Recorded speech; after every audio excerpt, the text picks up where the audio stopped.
There are other people who say, Nauz Billah, Prophet Muhammad, peace be upon him, you are suffering from mythomania. This is a psychological disorder that a person mentions a lie and he believes it is the truth. Mythomaniac is a person who tells a lie and he believes that it is a fact.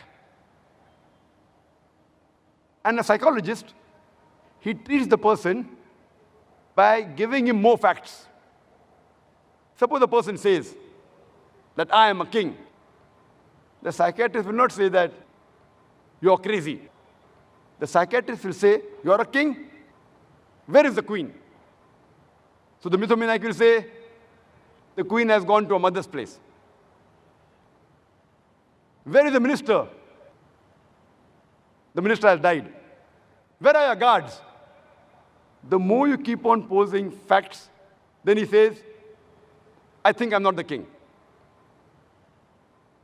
And if you analyze the Quran mentions about facts, keeps on giving facts and figures, facts, mentioning about historical things. So the Quran is a treatment for mythomaniac. It's not a book written by a mythomaniac. Nauz Billah.